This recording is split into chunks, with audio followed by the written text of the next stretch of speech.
ကိုယ်ဆောင်ကာလမှာအိမ်မပြောတာကအဖြစ်များလားပြီးလို့ရှိရင်ဒီဟာကဘယ်လိုချိန်မှတက်တာသွားတတ်တယ်လဲဒီလိုမျိုးကိုယ်ဆောင်ချိန်မှာအိမ်မပြောတာကိုအစားအသောက်လေးတွေနဲ့ကိုတက်တာအောင်လုပ်လို့ရလားမင်္ဂလာပါရှင်ကိုယ်ဆောင်တဲ့အချိန်မှာပေါ့နော်ကိုယ်ဆောင်တဲ့မေမေကအိမ်မပြောတာအဖြစ်များလားဆိုတော့ပုံမှန်အဖြစ်တော့အဖြစ်များတယ်ပေါ့နော်ဒါကကိုယ်ဆောင်ကာလမှာဖြစ်လေဖြစ်တာရှိတယ်ကျန်းမာရေးပြဿနာတွေကတခုပဲပေါ့နော်ဘယ်လောက်ထိဖြစ်များလဲဆိုရင်ကိုယ်ဆောင်မေမေအယောက်100မှာ25ရာခိုင်နှုန်းပေါ့နော်အယောက်100မှာ25ယောက်လောက်ထိကကိုယ်ဆောင်တဲ့ကာလမှာအိမ်မပြောတာကောင်းကောင်းအိတ်ဆက်ချိန်မရတာတွေပေါ့နော်ဖြစ်နိုင်တယ်ပေါ့နော်ဘာဖြစ်လို့လဲဆိုတော့ခန္ဓာကိုယ်မှာပေါ့နော်မှာကိုယ်ဆောင်လာပြီဆိုတဲ့အတွက်ဟော်မုန်းတက်ကြဖြစ်နေတယ်ဟော်မုန်းကလည်းပေါ့နော်အိတ်ဆက်မှုကိုထိခိုက်စေတယ်အဲဒါကြောင့်မို့လို့မေမေကကောင်းကောင်းအိမ်မပြောတာလည်းဖြစ်နိုင်တယ်ပြီးရင်နောက်တစ်ခုကကြတော့မှာလေးလေးကိုဘိုက်ထဲမှာရှိနေပြီဆိုတဲ့အတွက်ပေါ့နော်သူ့ရဲ့ခန္ဓာကိုယ်ကငကိုလိုမျိုးပေါ့နော်ပေါ့ပါမဟုတ်တော့ဘူးသူ့ရဲ့ရုပ်ပိုင်းဆိုင်ရာပြောင်းလဲမှုတွေအစားဖြစ်လာတယ်ပြီးရင်ကိုယ်လိုင်းရင်လာတဲ့အရာပေါ့နော်ဘိုက်ကသူပေါ့နော်ကလေးလေးရဲ့ကိုလေးချိန်လေးကပို့ပြီးဘိုက်ထဲမှာရှိလာတယ်ပြီးလို့ရှိရင်ခန္ဓာကိုယ်မှာပြောင်းလဲမှုတွေဖြစ်လာတဲ့အခါသူကောင်းကောင်းအိပ်ပျော်ဖို့တော်တော်လေးကိုခက်တယ်ပေါ့နော်ဒါကြောင့်မို့လို့ပြောချင်တာကကိုယ်ဆောင်ချိန်မှာအိပ်ပျော်တာကပေါ့နော်အဖြစ်များတဲ့ကိစ္စတစ်ခုပေါ့နော်ပြီးရင်ဒီကိစ္စလေးကပေါ့နော်ဘယ်ချိန်မှာတက်တာသွားနိုင်လဲဆိုတာလေးကိုဆက်ပြီးတော့ပြပြပေးမယ်ပေါ့နော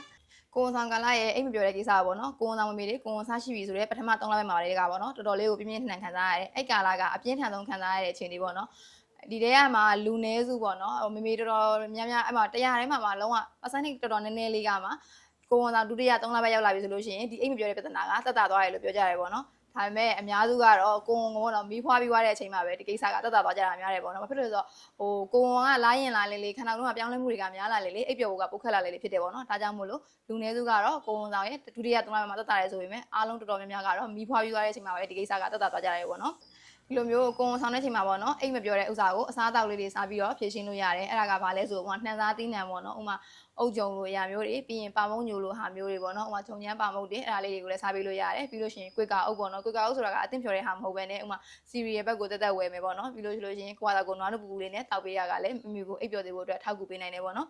်နောက်တစ်ခုကကြတာပေါ့နော်နိုးနဲ့နိုးတဲ့ပစ္စည်းတွေစားလို့ရတယ်ပေါ့နော်ဥမာဒိန်ညင်စားလို့ရတယ်ပြီးရင်နွားတို့ပူပူလေးတောက်ပေးလို့ရတယ်ပြီးလို့ရှိလို့ရှိရင်အစီထုတ်ထားတယ်ပေါ့နော် cheese လိုအရာမျိုးကိုစားပေးလို့ရတယ်ပေါ့နော်နောက်တစ်ခုကကြတော့အစီနဲ့တဲ့ protein ပေါ့နော်ပြောချင်တာကတော့ဥမာအနီရောင်သားစားမယ်ဆိုလို့ရှိရင်လည်းအစီမပါတဲ့အသားပေါ့နော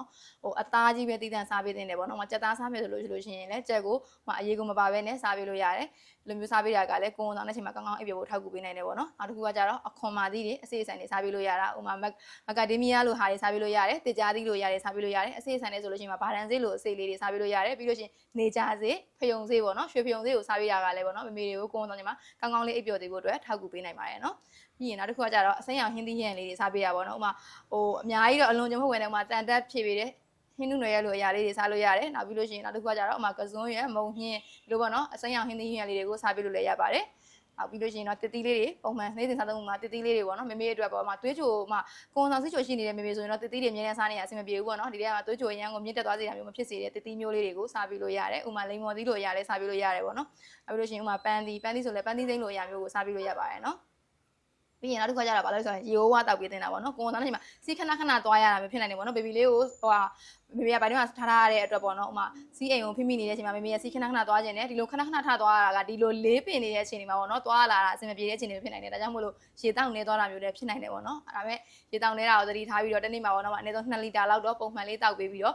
့ခလေးလေးလေးဘိုင်ထဲမှာကျဉ်းမှလည်းဖြစ်မြဲမေမေလေးပေါ့နော်ညမှာကောင်းကောင်းအိပ်ပျော်ဖို့အတွက်လုပ်လို့ရတယ်ပြီးလို့ရှိရင်နောက်ထပ်အလေးထားလေးတွေဒီနေ့ဘာလုပ်လဲဆိုတော့မနက်ခင်းမှာပေါ့နော်လေ့ကျင့်ခန်းလေးတွေလုပ်ပေးတယ်ပေါ့နော်ပြီးလို့ရှိရင်နေအောင်ကြီးလေးတွေခံပေးလို့ရတယ်ပြီးလို့ရှိရင်အိတ်တဲ့အခါမှာဘက်ကလေးကိုစောင်းအိတ်ပေးရလုပ်လို့ရတယ်ပြီးရင်နောက်တစ်ခုကကြတော့ခေါင်းလေးကိုပေါ့နော်ဒူးခေါင်းချမ်းမှာခေါင်းလေးထားပြီးအိတ်တာမျိုးပြီးလို့ရှိရင်ခါအောက်မှာပေါ့နော်ခေါင်းပပလေးတောင်းဆောင်းပပလေးခုပြီးတော့အိတ်တာမျိုးလေးလုပ်ပေးလို့ရပါတယ်နော်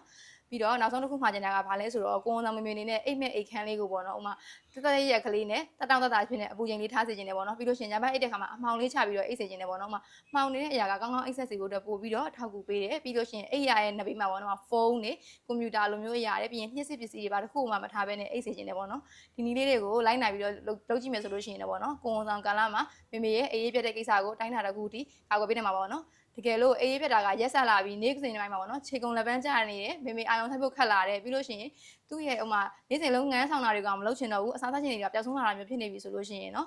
ပေါ့နော်တာဖာမီရဲ့ဆရာအောင်နဲ့တိုင်ပင်ပြီးတော့လိုအပ်တဲ့ကုသမှုကိုခံယူဖို့အတွက်လည်းအကြံပြုလိုက်ပြရစေနော်